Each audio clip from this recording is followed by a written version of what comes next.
Hello students, welcome to my channel home science exam master.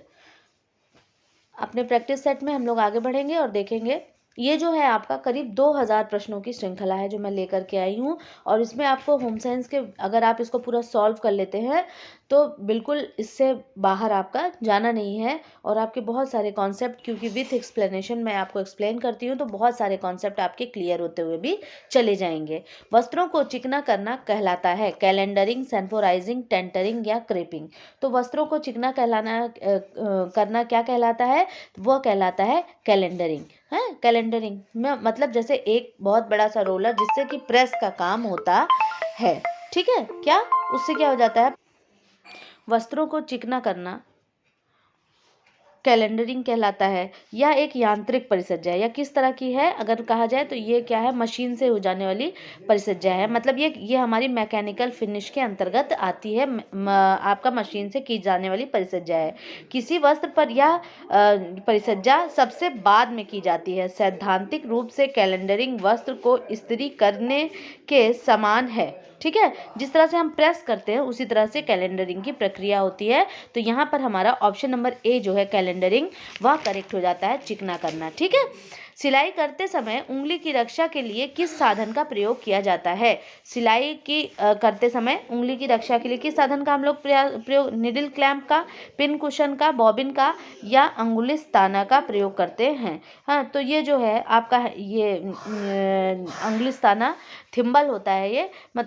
ये finger में एक लगाया जाता है, उसमें छोटे छोटे से डॉट्स बने हुए होते हैं। तो ये क्या उंगली में इसको लगाते हैं और जब सुई जो हमारी जो निडल है जब वो फैब्रिक को पेनिट्रेट करती है तो वो हमारी उंगली में ना लग जाए, इसीलिए इसका प्रयोग किया जाता है। तो सिलाई करते समय उंगली की रक्षा के लिए साधन का प्रयोग किया जाता है। तो कौन सा है वो? अंगुलिस्ताना। ऑप्शन नंबर 4 जो है वह करेक्ट हो जाता है। अगला है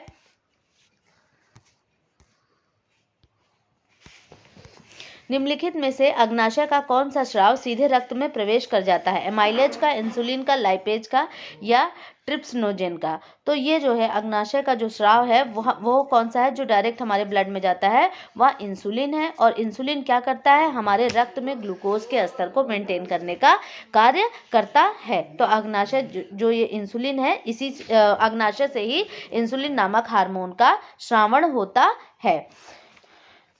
इंसुलिन हार्मोन हमारे शरीर के रक्त में शर्करा का स्तर नियमित करते हैं। अगर यह बनना कम हो जाता है तो हमारे शरीर में ग्लूकोज का स्तर बढ़ जाता है, जिससे डायबिटीज नामक रोग हो जाता है। नेक्स्ट है हमारा ग्रामीण लोगों को ऐच्छिक रूप से किस कार्य में भाग लेना चाहिए? प्रसार शिक्षा में, समूह गान में, टीवी कार्यक्रम में या नेतागिरी में? तो यहाँ पर करेक्ट आंसर हो जाता है हमारा कि ग्रामीण लोगों को ऐच्छिक रूप से किस में सहयोग करना चाहिए? प्रसार कार्य में सहयोग करना चाहिए। क्योंकि जो ग्रामीण हैं उनकी आवश्यकता के अनुसार उनके साथ कार्य करना ही प्रसार शिक्षा कहलाता है। जो भी अगर उनके लिए जिस चीज़ की उनको नीड है उसी को जब हम फुलफिल करेंगे और उनकी जब रिक्वायरमेंट पूरी होगी तभी वह अच्छे से हमारे साथ प्रसार कार्य में भाग ले पाएंगे। तो उसी को उसी को ही हम प्रसार शिक्षा कहलाते हैं। जैसे जिस चीज़ की उनको आवश्यकता है उनको वही चीज़ हम प्रदान करें। कुछ विद्वानों ने प्रसार शिक्षा को प्रसार शिक्षा कृषि शिक्षा, पशु चिकित्सा, डेयरी विज्ञान, गृह विज्ञान प्रसार तथा स्कूल से बाहर की शिक्षण व्यवस्था के आदि के रूप में परिभाषित किया है। जैसे प्रसार शिक्षा की परिभाषा के बारे में यहाँ बात हो रही है। तो ऑप्शन नंबर ए आपका प्रसार कार्य सही हो जाएगा। अगला है सभी फिटिंग की डार्ट्स किस तरफ दिशा दिखाती है? Centre front, centre back, bast point या कंधे की सिलाई? तो सभी फिटिंग की डार्ट जो है वो किस तरफ की दिशा दिखाएगी? तो वह दिखाती है बस्ट पॉइंट, मतलब वक्ष स्थल की दिशा। फिटिंग देने के लिए, सही फिटिंग देने के लिए सभी डार्ट को वक्ष स्थल की तरफ दिशा में होना चाहिए। जैसे कि अब हम ब्लाउज सिलते हैं तो उसमें जो भी जितनी भी प्लीट्स हैं वो क्या है? जो बस्ट पॉइंट है उसी को दिशा दिखाती है। अगला है मासिक वेतन किस आय के अंतर्गत आता है। अप्रत्यक्ष आय, प्रत्यक्ष आय, ए और बी दोनों, इनमें से कोई नहीं। तो जो हमारा ये मासिक वेतन है वह किसके अंतर्गत आता है, या प्रत्यक्ष आय के अंतर्गत आता है। जैसे प्रत्यक्ष, क्योंकि हमें डायरेक्ट सैलरी क्या होती है, हमें डायरेक्ट मिलती है, तो यह प्रत्यक्ष आय के अंतर्गत आएगा। प्रत्यक्ष आय में उन वस्तुओं और सेवाओं को सम्मिलित किया जाता है जो कि परिवार सदस्यों को बिना धन के उपयोग से प्राप्त होती हैं। जैसे वस्तुएं जो पुष्प और सब्जियों, यहाँ पे प्रत्यक्ष और अप्रत्यक्ष दो प्रकार की आय के बारे में बात की गई है। तो यहाँ पर जो मानसिक, जो आपकी सैलरी है वह किसके अंतर्गत आती है, वो डायरेक्ट इनकम के अंतर्गत आती है। उसी में आपकी पेंशन भी आती है ना। ये सारी चीज़ें किसके, डायरेक्ट इनकम के अंतर्गत आती हैं। मकान का किराया है, ये सारी चीज़ें आती हैं। अगला है हमारा वसा के इस्तेमाल के विषय में आजकल क्या धारणा है। संतृप्त वसा का उपयोग करना चाहिए, वसा का उपयोग नहीं करना चाहिए, वसा का उपयोग असंतृप्त वसा के रूप में करना चाहिए, हाई कोलेस्ट्रॉल वाला भोजन ग्रहण नहीं करना चाहिए। तो वसा के इस्तेमाल के विषय में आजकल क्या धारणा बनी हुई है, तो यह धारणा क्या बनी हुई है कि वसा का उपयोग असंतृप्त वसा के रूप में करना चाहिए, क्योंकि जो सैचुरेटेड फैट्स होते हैं वो हमारे लिए क्या होते हैं, बहुत ही ज़्यादा हानिकारक होते हैं। तो वसा के इस्तेमाल के विषय में आधुनिक धारणा के अनुसार वसा का प्रयोग असंतृप्त वसा के रूप में करना चाहिए, क्योंकि असंतृप्त वसा हमारे शरीर में कोलेस्ट्रॉल को कम करने में मदद करती है, जो कि हृदय रोगों का एक कारण है। यह अधिकांशतः तरल वनस्पति तेलों, अखरोट, सूरजमुखी आदि में विद्यमान वसा होती है। तो ये सैचुरेटेड जो फैटी एसिड है वो क्या होती है, बैड है, और जो संतृप्त, जो आपकी अनसैचुरेटेड फैटी एसिड है, वो फैट्स होते हैं, वो क्या होते हैं, गुड फॉर हेल्थ होते हैं। अगला है दहेज निरोधक अधिनियम किस सन में लागू किया गया। प्रश्न ये बार बार परीक्षा में पूछा जाता है, बहुत ही ज़्यादा इंपॉर्टेंट है, आप इसको रट करके रखें कि दहेज निरोधक अधिनियम किस सन में लागू हुआ। सन 1970 में दहेज अधिनियम निरोधक अधिनियम लागू हुआ। तो यहाँ पर जो आपका 70 नहीं, सॉरी, यहाँ पे सन 1961 में गलती से हो गया, ये आपका दहेज निरोधक अधिनियम आपका लागू हुआ है। और दहेज क्या है, दहेज अगर पूछा जाए कि दहेज किस प्रकार की समस्या के अंतर्गत आता है, तो दहेज हमारी सामाजिक समस्या के अंतर्गत आता है। नेक्स्ट है प्रसार शिक्षा का सफल निरीक्षण क्या प्रदान करता है। प्रसार शिक्षा का सफल निरीक्षण प्रदान करता है गुणात्मक वृद्धि, परिमाणात्मक वृद्धि, उपरोक्त दोनों, ए और बी, और उपरोक्त में से कोई नहीं। तो यहाँ पर जो ऑप्शन नंबर सी है, प्रसार शिक्षा का सफल निरीक्षण क्या प्रदान करता है, गुणात्मक वृद्धि तथा परिमाणात्मक वृद्धि दोनों प्रदान करता है। वास्तव में प्रसार कार्य व औपचारिक या अनौपचारिक शिक्षा है, जिसका उद्देश्य ग्रामीण एवं गरीब लोगों को भी अपने भौतिक, आर्थिक तथा सामाजिक कल्याण में व्यक्तिगत एवं सहकारी प्रयासों के माध्यम से निरंतर सुधार लाना है। प्रसार शब्द अंग्रेजी शब्द एक्सटेंशन का हिंदी रूपांतरण है। एक्सटेंशन शब्द लैटिन भाषा के आपकी लैटिन भाषा के टेंशन नामक वर्ड से बना हुआ है, जिसका अर्थ खींचना या फैलाना है। रंग जो कोलतार से तैयार किए जाते हैं, कोलतार से कौन सा रंग तैयार किया जाता है, संश्लेषित रंग, बी प्राकृतिक रंग, सी क्रोमा रंग, डी बेसिक रंग। तो चारकोल से तैयार किए जाने वाले रंग कौन से होते हैं, वह हमारे प्राकृतिक रंग होते हैं। ऑप्शन नंबर बी जो है यह हमारा करेक्ट हो जाता है। नेक्स्ट है हमारा पूरक रंग वे रंग होते हैं जो रंग चक्र में एक दूसरे के बगल में पाए जाएं, तिकोने विन्यास पर पाए जाते हैं, एकांतर स्थानों पर पाए जाते हैं, एक दूसरे के सामने पाए जाते हैं। तो यहाँ पर पूरक रंग वो रंग होते हैं जो रंग चक्र में एक दूसरे के सामने पाए जाते हैं, ठीक है, या बिल्कुल एक दूसरे से विपरीत दिशा में होते हैं। ये था आपका रेड है, आपका यहाँ पर हम कर देते हैं ब्लू कर देते हैं और यहाँ येलो कर देते हैं, ठीक है। तो यहाँ पर इस तरह से एक ट्रायंगल बनेगा, फिर सेकेंडरी का अलग बनेगा, जैसे आपका बैगनी बन जाएगा, नारंगी बन जाएगा, हरा बन जाएगा, ठीक है। तो इस तरह से बन जाएगा, सेकेंडरी का बन जाता है। तो जो रंग, इनमें से एक रंग गर्म होता है और एक रंग ठंडा होता है, जैसे लाल के साथ हरा। अगर हम बात करें यहाँ येलो और ब्लू मिलके कौन सा कलर बना देंगे, यहाँ पर ग्रीन बना देते हैं। और रेड और येलो मिल करके कौन सा कलर बनाते हैं, रेड और येलो मिला करके बना देते हैं हमारा ऑरेंज कलर, और यहाँ पर आपका पर्पल कलर, बैंगनी कलर हो जाता है, पर्पल कलर हो जाता है। ठीक है, फिर उसके बाद यहाँ पर जो कलर हो जाता है ये हरा और नीला मिला करके ग्रीन। तो लाल के बिल्कुल जस्ट अपोजिट में आपका कौन सा कलर हो जाता है? रेड के बिल्कुल अपोजिट में आपका ग्रीन कलर हो जाता है। तो अगर आपसे पूछे कि लाल का उल्टा क्या होगा, तो हरा हो जाएगा, मतलब इसका पूरक रंग क्या हो जाता है? हरा हो जाता है। जैसे रेड जो है वार्म कलर है और ये ग्रीन जो है वो कूल कलर के अंतर्गत आता है। ठीक, तो इस तरह से यहाँ आपका करेक्ट हो जाता है ऑप्शन नंबर डी, एक दूसरे के सामने पाए जाते हैं, वही क्या कहलाते हैं? कॉम्प्लीमेंट्री या पूरक कलर कहलाते हैं। अगला है आपका विटामिन कॉम्प्लेक्स घुलनशील है। विटामिन कॉम्प्लेक्स की बात हम यहाँ पे हो रही है। कौन सा कॉम्प्लेक्स? बी कॉम्प्लेक्स की ही बात होगी कि बी कॉम्प्लेक्स किस में घुलनशील है? जल में घुलनशील है, वसा में घुलनशील है, मरकरी में या सल्फर में घुलनशील है? तो आपका जो जल में घुलनशील की बात होती है, जल में घुलनशील बी और सी, और वसा में घुलनशील विटामिन कौन से होते हैं? विटामिन ए, डी, ई, के।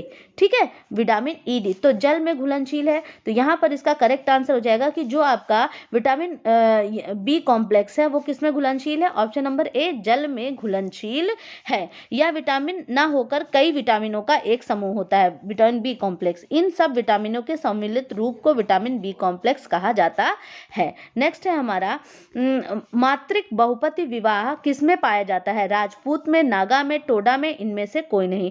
तो मातृक बहुपति विवाह किसमें, बहुपति विवाह किसमें पाया जाता है? यह टोडा जनजाति में पाया जाता है। ऑप्शन नंबर सी जो है वह करेक्ट हो जाता है, जिसमें एक स्त्री एक ही परिवार के सभी भाइयों के से एक साथ विवाह करती है। यह दक्षिण भारत की टोडा एवं उत्तर भारत की जौनसार बाबर की खासा जनजाति के विशेष रूप से पाया जाता है। इस विवाह से उत्पन्न बच्चों के पिता के बारे में निर्णय एक सामाजिक उत्सवों के द्वारा किया जाता है। और जो असंबद्ध पुरुषों से बहुपति मूलतः टोडा जनजाति में पाया जाता है। बहुपत्नी विवाह जो है वह किसमें? नागा, बैगा, गोंड तथा टोडा जनजाति में पाया जाता है। मतलब बहुपत्नी विवाह जो है वो मुख्यतः नागा, बैंगा और गोंड में पाया जाता है, और टोडा जो है वह सबसे मूलतः उसमें बहुपति विवाह में के लिए टोडा जनजाति आती है। अगला है एक गृह वैज्ञानिक नहीं बन सकती, प्रधान रसोइया, आहार विशेषज्ञ, फैशन डिजाइनर या भौतिक शास्त्री। तो निश्चित यहाँ पर बिल्कुल एकदम करेक्ट है, मतलब साफ है कि क्या भौतिक शास्त्री एक फिजिशियन नहीं बन सकती है, गृह वैज्ञानिक। ठीक है, तो प्रधान रसोइया बन सकती है, आहार विशेषज्ञ बन सकती है, डाइटिशियन बन सकती है, फैशन डिजाइन लेकिन यह नहीं बन सकती। ऑप्शन नंबर डी जो है वह करेक्ट हो जाता है, क्योंकि जो हमारा गृह विज्ञान है उसका क्षेत्र क्या है? अगर हम बात करें तो पारिवारिक स्तर के उत्थान में, पोषण के क्षेत्र में, स्वास्थ्य के क्षेत्र में है, रोजगार के क्षेत्र में है। अगर हम रोजगार की बात करें तो कौन कौन सा रोजगार मिल पाएगा इनको मिलता है शिक्षिका, अनुसंधान सहायिका, नर्सरी स्कूल संचालिका, गृह विज्ञान प्रसार कार्यकर्ता, डाइटिशियन, आहार विशेषज्ञ, फैशन डिजाइनर, बाल शिक्षा के क्षेत्र में, स्त्री शिक्षा के क्षेत्र में, परिवार कल्याण तथा जनसंख्या नियंत्रण के क्षेत्र में। तो अगला हमारा हो जाता है ये होता इसका है कि गृह वैज्ञानिक क्या नहीं बन सकती? भौतिक शास्त्री नहीं बन सकती। और इंसुलिन एक हार्मोन है जो स्रावित, देखिए इंसुलिन से बहुत ज़्यादा प्रश्न है तो बहुत ही इम्पोर्टेंट है। तो पैंक्रियाज के अल्फा कोशिकाओं से, पैंक्रियाज की बीटा कोशिकाओं से, यकृत से या गॉल ब्लैडर से। तो इंसुलिन जो ये हार्मोन है जो स्रावित होता है, कहाँ से स्रावित होता है? पैंक्रियाज की बीटा कोशिकाओं से। कहाँ से? ऑप्शन नंबर बी जो है आपका यहाँ पे करेक्ट हो जाता है। इंसुलिन हार्मोन के उत्पाद में कमी अथवा दोष उत्पन्न होने को क्या कहते हैं? मधुमेह कहते हैं। मधुमेह रोग का मुख्य कारण इंसुलिन हार्मोन का अल्प श्रावण है, और जो इंसुलिन का श्रावण जो है ये क्या है? पैंक्रियाज की बीटा कोशिकाओं से होता है। अगला है क्रियात्मक समन्वय का अर्थ दो मांसपेशियों का आपसी समन्वय है, अंगों का, शरीर का, अंगुली का या हाथ का। तो क्रियात्मक समन्वय जो है वह दो अंगों की मांसपेशियों का आपसी समन्वय है। ठीक है, क्रियात्मक समन्वय किसमें? यह दो अंगों की यहाँ पे जो ये खाली स्थान है इसमें अंगों कर देंगे, दो अंगों की मांसपेशियों का आपसी समन्वय है। तो यहाँ पर ये करेक्ट हो जाएगा। लंबी गर्दन वाली स्त्रियों के ब्लाउज का गला होना चाहिए। ये प्रश्न कई बार पूछा गया है परीक्षा में डायरेक्ट प्रश्न आया है कि लंबी गर्दन वाली स्त्रियों का ब्लाउज कैसा होना चाहिए, बड़े गले का, चौकोर गले का, छोटे गले का या तिकोने गले का। अगर किसी स्त्री की लंबी गर्दन है तो उसका ब्लाउज कैसा होना चाहिए, उसका ब्लाउज चौकोर गले का होना चाहिए। कैसा होना चाहिए, चौकोर गले का गले के आकार का होना चाहिए। यहाँ पर आपका ऑप्शन नंबर बी जो है वह करेक्ट हो जाता है। अगला है, बुने हुए वस्त्रों को आवश्यकता नहीं होती अगर निटेड वस्त्र हैं, धुलाई की, स्त्री की, माड़ की, इनमें से कोई नहीं। तो अगर ये बुने हुए वस्त्र है, निटेड वस्त्र जिसमें हम बात करते हैं जैसे हमारे स्वेटर्स हो गए या ये सारी चीज़ें क्या है, ये आपके किसकी आवश्यकता नहीं होती, स्त्री की, अर्थात प्रेस की कोई आवश्यकता नहीं है। और यह निटेड वस्त्र जो है यह वस्त्र निर्माण की बहुत ही कॉमन विधि, बहुत ही पुराने समय से फंदों को आगे पीछे करके निटेड बुने हुए वस्त्रों का निर्माण किया जाता है और यह घरेलू विधि है। और इसे क्या होता है, किस चीज से बना, 2 सलाइयां होती हैं और वूल के धागे होते हैं, उससे निटेड वस्त्र को तैयार किया जाता है। बुने हुए कपड़ों पर माड़ नहीं लगाई जाती क्योंकि वे कड़े हो जाते हैं। तो इसमें क्या होता है, इसमें कोई माड़ नहीं लगती है और न ही कोई स्त्री होती है। तो जो निटेड वस्त्र हैं इसमें क्या होती है, किसकी आवश्यकता, न माड़ की आवश्यकता होती है ना ही इसमें स्त्री की आवश्यकता होती है। ऑप्शन में अगर जैसे ए और बी होता तो ये दोनों होता, लेकिन यहाँ पर जो सही आंसर माना गया है वो क्या है, ऑप्शन नंबर सी है। तो यहाँ पर जो बुने हुए वस्त्र हैं, निटेड वस्त्र की आवश्यकता, यहाँ पर बात निटेड वस्त्र की हो रही है कि निटेड वस्त्र में कौन से नहीं होते, तो यहाँ पर माड़ की आवश्यकता नहीं होती। निटेड वस्त्र को किसी आंसर जो सही माना गया है वह क्या है, माड़ की। लेकिन अगर ये बी और सी दोनों होता तब ये बी और सी वहाँ पे दोनों आंसर हो जाता। ऑप्शन नंबर सी यहाँ पर करेक्ट होता है। अगला है, भय संबंधित भाव है। भय किससे संबंधित है, संकोच, शर्माने से, खुश होने से, स्नेह रखने से या जिज्ञासा होने से। तो जो यह भय है वह किससे संबंधित हो जाता है, अगर इस तरह प्रश्न आता है। वैसे तो अगर आप एलिमिनेशन मेथड का प्रयोग, स्नेह से तो होगा नहीं, खुश होने से तो होगा नहीं, कोई जिज्ञासा से तो भय आता नहीं है,